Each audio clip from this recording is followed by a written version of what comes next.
मेरे साथ एक कपल मौजूद है जो डिसेबल होने के बावजूद भी मेहनत मजदूरी करते हैं और अपना पेट पाल रहे हैं। क्या हुआ था आपको? ये जो मसला, ये पैदाइशी मसला है? मैं 6 माह की थी और मुझे टाइफाइड बुखार हुआ था। तो उसके बाद फिर पोलियो का मसला बन गया। आपको भी पैदाइशी मसला है? जी, मुझे टाइफाइड बुखार हुआ था, उसकी वजह से ये। बाहर कहीं अगर आपने जाना हो किसी गमी खुशी में तो फिर क्या करते हैं? ना ही कभी कि कहीं गए हैं, हम घर पे ही यानी कि रहते हैं। 7 साल आप इसी घर में ही हैं, हाँ जी। बाहर नहीं गए? तो यकीन जाने, जब कोई खुशी गमी आती है 20 बंदों को हम फोन करते हैं कि हमने जाना है। कोई बंदा ढूंढते हैं कि जो हमको बाइक के साथ लेके जाए। 3 साल हो गए हैं बाहर, ना बेगम को लेकर गया हूँ और ना हम दोनों ही कभी इकट्ठे गए हैं। ये हमारी ख्वाहिश है कि हम भी आम लोगों की तरह बाहर जाए, जैसे आम लोग फिरते हैं। लेकिन नहीं, हमने किसी को फोन करना है, उसने आना है तो हमने कहीं जाना है। बहुत से लोग हैं जो हम जैसे बेबस और लाचार है। कोई आपने इर्द गिर्द हम जैसे हजारों लोग हैं, उनको देखें। अस्सलाम वालेकुम नाज़रीन, मैं हुमैरा बाइक के लेडी टीवी के साथ। नाज़रीन, इस टाइम मैं कामों की शहर में मौजूद हूँ और आज मैं एक मोटिवेशनल स्टोरी लेकर आई हूँ। मेरे साथ एक कपल मौजूद है जो डिसेबल होने के बावजूद भी मेहनत मजदूरी करते हैं और अपना पेट पाल रहे हैं। हम इनसे बात करते हैं, उनसे पूछते हैं कि किस तरह ये मेहनत मजदूरी करते हैं। आज मैं आप लोगों को दिखाऊंगी भी और किस तरह ये काम करते हैं। अस्सलाम वालेकुम। वालेकुम सलाम। क्या नाम है आपका? हाफजा सिद्रा। अच्छा, मुझे ये बताएं कि क्या हुआ था आपको? ये जो मसला, ये पैदाइशी मसला है? नहीं, मैं 6 माह की थी और मुझे टाइफाइड बुखार हुआ था। अच्छा, तो उसके बाद फिर पोलियो का मसला बन गया। इलाज नहीं करवाया था? नहीं, काफ़ी ज़्यादा करवाया है और बस जब किस्मत अच्छी ना हो तो फिर क्या बंदा कर सकता है। अच्छा, मुझे ये बताएं कि आपके बहन भाई कितने हैं?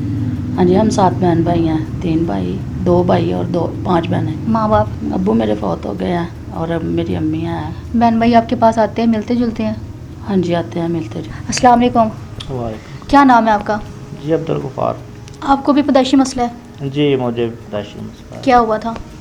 टाइफाइड बुखार हुआ था, उसकी वजह से ये मसला बना। कितनी एज थी तब आपकी? तकरीबन 2.5-3 साल थी। 3 साल थी। तो इलाज नहीं करवाया? जी, इलाज करवाया था। अबू ने, अम्मी ने लेकर जाते थे, लेकिन बात किस्मत की है, शायद नसीब में ये लिखा था। अच्छा, तो शादी आपकी कब हुई थी? शादी हमारी 2017 को हुई थी। 2017 को। बच्चे कितने हैं आपके? बच्चे नहीं हैं। बच्चे नहीं हैं? जी, तो शादी किस तरह आप लोगों की हुई है? शादी मेरे अब्बू ने करवाई थी किसी से, किसी रिश्ते वाले से कह के ना। तो उन्होंने इनके साथ रब्ता किया, तो फिर बात आगे बढ़ी थी। किस तरह हुई थी आप बताएं। आप थोड़ा हमें बैक कैमरे बता रही थी शादी का, किस तरह हुई थी? हाँ जी, मैं जामिया में पढ़ती थी तो जिन्होंने रिश्ता करवाया वो मुझे आते जाते देखा करते थे। तो मेरे उस्तादों ने फिर उन्होंने बात की मेरी अम्मी से, मेरी वालदा से बात की। तो उन्होंने फिर इनकार नहीं किया। उन्होंने कहा आपकी बेटी है, जैसे आप चाहेंगे अच्छा ही चाहेंगे। तो फिर बात आगे बढ़ गई, तो फिर शादी हुई। अच्छा, शादी हो गई, फिर अभी अलग रह रहे हैं आप घर वालों से? जी, हम अलग रह रहे हैं। इसकी वजह क्या है? इसकी वजह कुछ नहीं है, मेरे घर के कोई मामला कोई ऐसे बन गए थे जिनकी वजह से मुझे अलग होना पड़ा था। ये जिस घर में आप रह रहे हैं ये आपका अपना है? जी नहीं, ये किराए का। किराए का कितना किराया दे रहे हैं इसका? तकरीबन 5,500 है। 5,500 किराया दे रहे हैं। बिजली का बिल भी आता होगा? बिजली का बिल भी आता कितना है, आता है? गैस का भी तकरीबन 6-7 हज़ार रुपया। टोटल मिला के कितना होता है? तकरीबन 10-12 हज़ार रुपया बच जाता है। 10-12 हज़ार रुपये। जी। तो क्या मतलब फिर अफोर्ड कैसे करते हैं, मैनेज सारा कैसे करते हैं? बस मैनेज कैसे करना है, काम करते हैं हम सिलाई का। यूनिफॉर्म सिलाई करता हूँ मैं, स्कूल की वर्दी। अच्छा, तो बस उसी में गुजर बसर हो रहा है, जैसे भी हो, कम हो ज़्यादा हो, बस। कितने कोशिश साल से करिए। ये काम कर रहे हैं? मैं तकरीबन 2004 से काम कर रहा हूँ। यही काम सिलाई का ही? जी, सिलाई का ही। तो ये जो मशीनें वगैरह रखी हुई हैं ये किन की हैं? आपकी ये अपनी हैं? मशीनें नहीं, ये मशीनें मेरी नहीं है, ये जिनका काम था ना उनकी मशीनें हैं। अच्छा, दिन में कितने सिलाई करते हैं आप ये यूनिफॉर्म जो है? ये यूनिफॉर्म तकरीबन 60-70 पीस अगर हम बनाएं तो फिर एक पीस के तकरीबन 20-25 रुपये मिलते हैं। एक दिन में 60 से 70 यूनिफॉर्म बनाएं तो फिर हमारा तो एक दिन में 60 से 70 यूनिफॉर्म बना लेते हैं आप? बड़ी सिलाई हो जाती है? बहुत मुश्किल से, बहुत। अगर हम सुबह से 8 बजे से लेकर रात 8-9 बजे तक बैठे ना तो फिर कहीं जाकर इस तरह होता है। लेकिन डेली हम कर नहीं सकते क्योंकि हमारा काम ही बैठने का है और 24 घंटे हम बैठ भी नहीं सकते। 24 घंटे काम करने के बाद कितने पैसे देते हैं आपको? वो कभी 1000 रुपया बन जाता है, कभी 800 रुपया बन जाता है, कभी नहीं भी बनता। 24 घंटे काम करने के बाद भी सिर्फ 1000 रुपया मिलना, तो 1000 में क्या होता होगा? 1000 में क्या होना है, बस घर आपको पता है बाहर कपड़े सिलाई करने के कितने पैसे ले रहे हो? आपको 24 घंटे काम करने के बाद 1000 रुपया मिल रहा है। ये रेडीमेड काम है ना, फिर ये इसी तरह देते हैं, क्योंकि इसके ना मार्जिन ज़्यादा नहीं होता, मार्जिन बहुत कम देते हैं। बस यही काम करते हो और कोई भी बस नहीं? यही काम। अच्छा, मुझे ये बताएं कि कोई आपके अपने कोई बहन भाई किसी ने आपकी मतलब मदद नहीं की? नहीं जी, किसी ने मदद नहीं की, ना किसी से आगे सवाल ही किया है, ना कोई आता है कि मदद के लिए। इसकी वजह क्या है? किसी को कहा भी नहीं? नहीं, किसी को कहा भी नहीं, इसलिए कि वो किसको कहें हम, किससे बात करें, कोई भी नहीं अफोर्ड करता, ना किसी की कोई जिम्मेदारी है। ये हमारा काम है, ये हम ही पर जैसे भी हमने गुजारा करना है, ये हम ही ने करना है। आप चल नहीं सकते, मैं देख रही थी यहाँ पर इतनी ज़्यादा धूप है, आप तो आपकी जो वाइफ है उसको चलने में मसला होता है, तो ये किस तरह सारा मैनेज करते हैं? ये कपड़ा वगैरह लगाया, ये सारा किस तरह किया? कपड़ा हमने लगवाया है, तो कोशिश करते हैं कि 12 बजे के लेकर तो 3 बजे के पहले हम जो भी काम करना है ना वो कर लें। उसके बाद जब ज़मीन थोड़ी ठंडी हो जाती है या सूरज थोड़ा कम होता है, तो फिर हम ये देखें ना, अब छाँव बनी है इधर, तो फिर इधर से हमने गुजरना है। कोशिश करनी कि जब सूरज सर पे होता ना, फिर हम इधर को नहीं जाते। बाहर कहीं अगर आपने जाना हो किसी गमी खुशी में, तो फिर क्या करते हैं? पहले तो मैं इतनी मोटी पहले नहीं थी, तो अब कोई नहीं लेके जाता। पहले मैं इतनी मोटी नहीं थी, मतलब बैठ के आप कह रही मोटी हो गई? नहीं, अब हाँ जी, अभी मैं काम कर के मोटी हो गई हूँ। तो जब मेरी शादी हुई थी तब मैं इतनी सेहत नहीं थी मेरी, तो मुझे सभी उठा लेते थे, बाहर अंदर ले जाते थे। अभी वज़न इतना बढ़ गया है तो कोई नहीं ले जा सकता, ना ही कभी कि कहीं गए हैं, हम घर पे ही यानी कि रहते हैं। 7 साल आप इसी घर में ही हैं? हाँ जी। बाहर नहीं गए? कितना मतलब ये तो एक जेल ही हो गया ना, कि आप एक जेल के अंदर हैं तो बाहर नहीं आप जा सकते, आज़ाद होने के बाद भी? नहीं, हम घर पे ही रहते हैं, ना कहीं आया जाया नहीं जाता, तो इसीलिए हम बाहर आ जा ही नहीं सकते, अपने घर पे ही रहते हैं। रोना क्यों आ रहा है?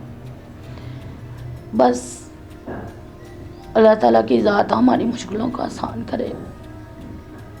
इतने बहादुर हैं आप, सब कुछ खुद कर रहे हैं, खुद काम करते हैं, ये उन लोगों के लिए एक बड़ी मिसाल है कि जो लोग हाथ पांव सलामत होते हैं लेकिन फिर भी वो हिम्मत हार जाते हैं। आपके अल्लाह ताला ने आपको फिर भी इतना हुनर दिया, वो खुद घर में बैठ के कपड़े सिलाई कर रहे हैं, लोगों के लिए बहुत बड़ी मिसाल है। और आप रो रही हैं, वो लोग तो आपको देख के खुश हो रहे हैं, फिर क्यों रो रही हैं? बस हमारी हुकूमत से ये गुजारिश है, हमारी अपील है कि हमें हमारी मुश्किलों को आसान करें, हमारी ज़रूरतों को पूरा करें। कि आप क्या कहना चाहते हैं जो लोग आपको देख रहे हैं? जी, मैं यही कहना चाहता हूँ कि हमारे जैसे हज़ारों लोग हैं, बहुत से लोग हैं जो हम जैसे बेबस और लाचार हैं। ये वो बाहर की हुकूमतों को आप देख ले, मैंने 2-3 दफ़ा वीडियो में देखा है कि उनके लिए इतनी आसानियाँ होती हैं, इनकी इतनी आसानी होती है कि उनको महसूस ही नहीं होता कि हम डिसेबल हैं, हम चल नहीं सकते। हमारे मुआशरे में जिसकी टांग नहीं है, जिसकी आँख नहीं, जिसका बाजू नहीं है, वैसा ही इंसान उसके लिए ढूंढते हैं। ये नहीं कहते कि हम उसके लिए नॉर्मल इंसान ढूंढें, लेकिन इसकी वजह से बाहर के लिए जो लोग हैं उनकी मैं तारीफ़ करता हूँ कि उनमें लोगों में ऐसी बात नहीं है। वो नॉर्मल इंसान हो और डिसेबल बंदे के साथ उन्होंने रिश्ता बनाया होता है, लेकिन हमारे माशरे में इस तरह की जो है ना, बहुत गलत समझा जाता है कि नहीं, हम इससे शादी करें या हम इससे मिलें, ताकि हमारा निज़ाम ही आगे नहीं बढ़ता। तो फिर हम कैसे वक्त गुजारें, इतना मुश्किल हो जाता है। ठीक है, हम काम कर रहे हैं 8 साल हो गया, 10 साल हो गया, 20 साल हो गया, काम तो कर रहे हैं, लेकिन हम कब तक करेंगे? हमारी भी एक दफ़ा आकर हिम्मत जवाब दे जाती है।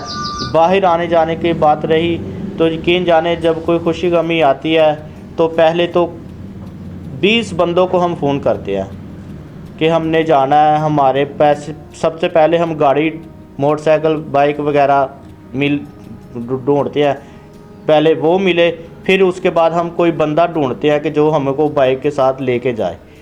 मैं तकरीबन 3 साल हो गए हैं बाहर, ना बेगम को लेकर गया हूँ और ना हम दोनों ही कभी इकट्ठे गए हैं।